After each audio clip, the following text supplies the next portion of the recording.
এই ভিডিওটিতে আমি উচ্চ মাধ্যমিকের সম্পূর্ণ রাষ্ট্রবিজ্ঞান বিষয় থেকে শেষ মুহূর্তের জন্য 10টি 8 নম্বরের প্রশ্ন সবথেকে বেশি গুরুত্ব দিয়ে পড়ে যেতে বলবো।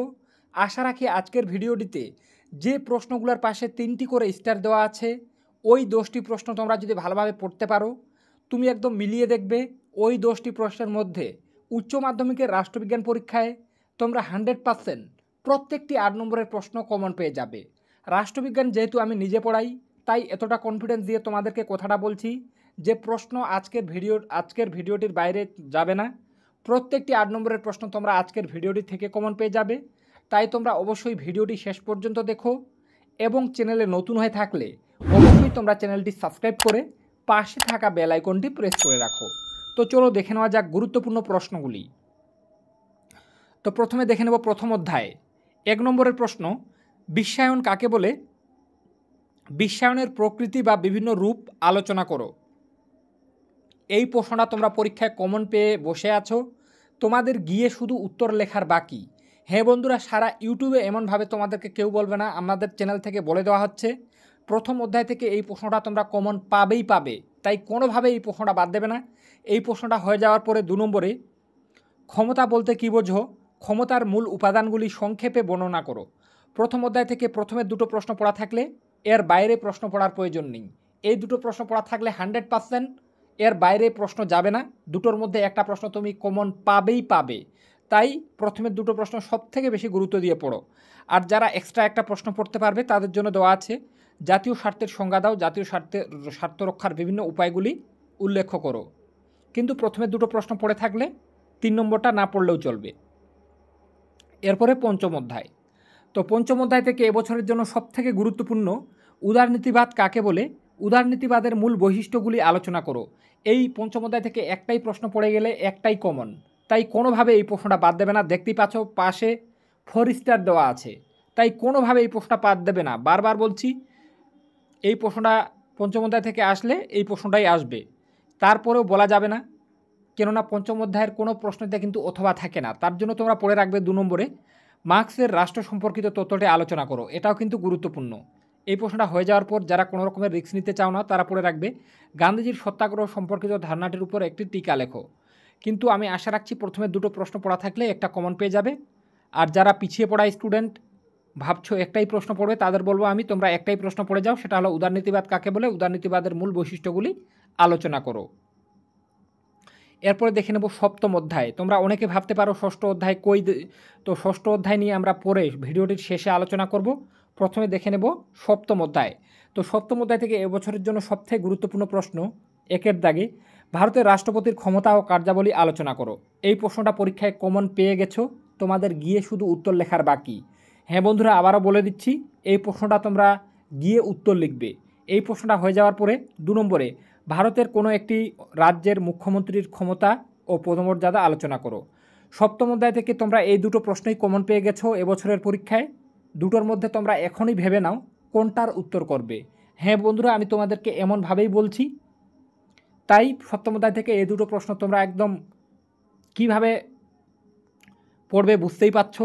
2টো পড়লে 2টোই কমন পাবে, একটার উত্তর করতে হবে। সারা ইউটিউবে এমনভাবে কেউ বলবে না, তাই আমি তোমাদেরকে বলছি, তোমাদের যাদের আজকের ভিডিওটিতে বলা প্রত্যেকটি প্রশ্নের উত্তর নেই বা তোমরা সারা বছর টিউশন পড়তে পারোনি, তাদেরকে বলবো এখনও সময় আছে। 10টা প্রশ্ন পড়া কিন্তু খুব কঠিন বিষয় নয়। তুমি যদি চাও তাহলে একদিনে একটা একটা করে প্রশ্ন পড়ে ফেলতে পারো, 10 দিনে 10টা কমপ্লিট হয়ে যাবে।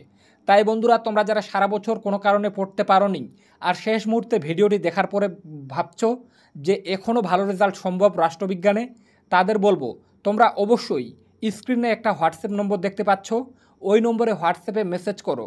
মাত্র 85 টাকার বিনিময়ে, আগের দিনগুলোতে আমি কিন্তু 95 টাকা করে নিতাম, কিন্তু শেষ মুহূর্তে 85 টাকা তোমাদের জন্য। 85 টাকার বিনিময়ে তোমরা আজকের ভিডিওটিতে বলা প্রত্যেকটি 8 নম্বরের প্রশ্নের উত্তর সহ এমসিকিউ এসএকিউরও পিডিএফ পেয়ে যাবে, যেখানে 300টা এমসিকিউ প্রশ্ন, 300টা এমসিকিউ এসএকিউ থাকবে এবং আজকের ভিডিওটিতে বলা প্রত্যেকটি 8 নম্বরের প্রশ্নের উত্তর। তাই বলছি, 300টি শর্ট প্রশ্ন এবং এই 10টি 8 নম্বর প্রশ্নের উত্তর পেতে তোমরা অবশ্যই স্ক্রিনে একটা হোয়াটসঅ্যাপ নম্বর দেখতে পাচ্ছ, ওই নম্বরে মেসেজ করো। 85 টাকার বিনিময়ে তোমরা আমাদের কাছ থেকে আজকের ভিডিওটিতে বলা প্রত্যেকটি প্রশ্নের উত্তর পেয়ে যাবে।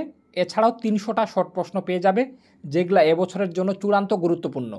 আর আমি তোমাদেরকে গ্যারেন্টি দিয়ে বলছি, তোমরা যদি পিডিএফ ফাইলটি কালেক্ট করে প্রত্যেকটা প্রশ্ন দেখে যেতে পারো, তোমরা শেষ মুহূর্তে পড়েও যারা সারা বছর টিউশন পড়েছে তাদের থেকেও কিন্তু ভালো রেজাল্ট করতে পারো, যদি তোমরা মনের মধ্যে জোর নিয়ে আসো। তাই বারবার বলছি, তোমরা পিডিএফ ফাইলটি কালেক্ট করতে হোয়াটসঅ্যাপ নম্বরটা দেখতেই পাচ্ছ স্ক্রিনে, তো হোয়াটসঅ্যাপে একটা মেসেজ করো এবং 85 টাকার বিনিময়ে পিডিএফ ফাইলটি কালেক্ট করো। এরপরে দেখে নেব অষ্টম অধ্যায়। তো এবছরের জন্য অষ্টম অধ্যায় থেকে সবথেকে গুরুত্বপূর্ণ ভারতীয় পার্লামেন্টে আইন পাশের পদ্ধতি ব্যাখ্যা করো। এই প্রশ্নটা সবথেকে গুরুত্বপূর্ণ, অষ্টম অধ্যায় থেকে আসলে এই প্রশ্নটাই আসবে বলে আমার মনে হয়, তাই কোনোভাবে এই প্রশ্নটা বাদ দেবে না। এই প্রশ্নটা হয়ে যাওয়ার পরে 2 নম্বরে ভারতীয় পার্লামেন্টের ক্ষমতা ও কার্যাবলী আলোচনা করো। অষ্টম অধ্যায় থেকে প্রথমে 2টো প্রশ্ন পড়া থাকলে একটা কমন পেয়ে যাবে, কিন্তু তারপরেও একটা আরও দেখে রাখতে পারো, যারা এক্সট্রা পড়তে পারবে তাদের জন্য পশ্চিমবঙ্গের বিধানসভার অধ্যক্ষের ভূমিকা পর্যালোচনা করো। প্রথমে 2টো প্রশ্ন পড়বে যারা পিছিয়ে পড়া, এই 2টো প্রশ্ন পড়লেই একটা কমন পেয়ে যাবে। এরপরে নবম অধ্যায়। তো নবম অধ্যায় থেকে এবছরের জন্য সবথেকে গুরুত্বপূর্ণ প্রশ্ন, ভারতের সুপ্রিম কোর্টের গঠন ও কার্যাবলী আলোচনা করো। নবম অধ্যায় থেকে একটাই পড়লে একটাই কমন। এরপরে 2 নম্বরে ক্রেতা সুরক্ষা আদালতের উপর একটি সংক্ষিপ্ত টিকা লেখো। এটা কম গুরুত্বপূর্ণ, তারপরও পড়ে রাখবে। 3 নম্বরে ভারতের বিচার ব্যবস্থার বৈশিষ্ট্য আলোচনা করো। তো নবম অধ্যায় থেকে প্রশ্ন আসার চান্স এবছর কম, কিন্তু তারপরেও যদি প্রশ্ন হয় তাহলে 1 নম্বরের প্রশ্নটা হবে সুপ্রিম কোর্টের গঠন কার্যাবলী, কিন্তু তারপরেও নিচের প্রশ্নগুলোও দেখে রাখবে, এই দুটোও কিন্তু চূড়ান্ত গুরুত্বপূর্ণ। যদি নবম অধ্যায় থেকে প্রশ্ন না আসে তাহলে ষষ্ঠ অধ্যায় থেকে আসবেই প্রশ্ন। তো এবছরের জন্য ষষ্ঠ অধ্যায় থেকে সবথেকে গুরুত্বপূর্ণ প্রশ্ন হলো ক্ষমতা স্বতন্ত্রীকরণ নীতির পক্ষে ও বিপক্ষে যুক্তি আলোচনা করো। যুক্তিগুলি আলোচনা করো, এই প্রশ্নটাই ঘুরিয়ে দেওয়া থাকতে পারে।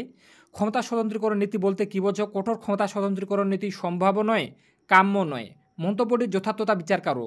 যেভাবেই থাক উত্তর কিন্তু একই। এই প্রশ্নটা সবথেকে গুরুত্বপূর্ণ ষষ্ঠ অধ্যায় থেকে। এরপরে 2 নম্বরে দ্বিকক্ষ বিশিষ্ট আইনসভার পক্ষে ও বিপক্ষে যুক্তি দাও। এই প্রশ্নটাই কিছুটা ঘুরিয়ে দিয়ে দেওয়া থাকতে পারে। এককক্ষ বিশিষ্ট আইনসভার পক্ষে বিপক্ষে যুক্তি, যেভাবেই থাক উত্তর কিন্তু একই হবে। তো কিছুটা একটু বুঝে তোমাদেরকে উত্তরটা করতে হবে। তো ষষ্ঠ অধ্যায় থেকে প্রথমে 2টো প্রশ্ন পড়া থাকলে একটা প্রশ্ন তোমরা 100% কমন পাবে। আর যারা একটা এক্সট্রা পড়তে পারবে তাদের জন্য দেওয়া আছে 3 নম্বরে বিচার বিভাগীয় সমীক্ষা বলতে কী বোঝো? বিচার বিভাগীয় স্বাধীনতা কীভাবে সংরক্ষিত হয় তা ব্যাখ্যা করো। তো বন্ধুরা, আজকের ভিডিওটিতে যে কয়টা প্রশ্নের পাশে তুমি 3 স্টার দেখতে পেলে, শুধুমাত্র ওই প্রশ্নগুলি তুমি যদি পড়ে যেতে পারো তাহলে আমি তোমাদেরকে গ্যারান্টি দিয়ে বলছি এর বাইরে প্রশ্ন আসার কোনো চান্সই নেই। আশা রাখি এই প্রশ্নগুলোর মধ্যেই তুমি কিন্তু প্রশ্ন কমন পেয়ে যাবে। কিন্তু যেহেতু প্রশ্নপত্র আমি নিজে তৈরি করব না, তাই বাকি যে এক্সট্রা প্রশ্নগুলো আছে সেগুলোও তোমরা দেখতে পারো। এবং আজকের ভিডিওটিতে বলা প্রত্যেকটি প্রশ্নের উত্তর তুমি যদি পেতে চাও, যেখানে 300টা শর্ট প্রশ্ন এবং আজকের ভিডিওটিতে বলা প্রত্যেকটি 8 নম্বরের প্রশ্নের উত্তর করে দেওয়া থাকবে, তোমরা মাত্র 85 টাকার বিনিময়ে আমার কাছ থেকে এই পিডিএফ ফাইলটি কালেক্ট করতে পারো। তার জন্য তোমরা স্ক্রিনে একটা হোয়াটসঅ্যাপ নম্বর দেখতে পাচ্ছ, ওই নম্বরে হোয়াটসঅ্যাপে মেসেজ করো এবং 85 টাকার বিনিময়ে আমাদের কাছ থেকে এই পিডিএফ ফাইলটি কালেক্ট করো। আমি হয়তো কোনো জায়গায় 95 টাকা বললাম, কিন্তু 95 টাকা না, শেষ মুহূর্তের জন্য তোমাদের 85 টাকার বিনিময়ে এই পিডিএফ ফাইলটা দিয়ে দেবো। তো আজকে এ পর্যন্তই, দেখা হবে নেক্সট কোনো ভিডিওতে।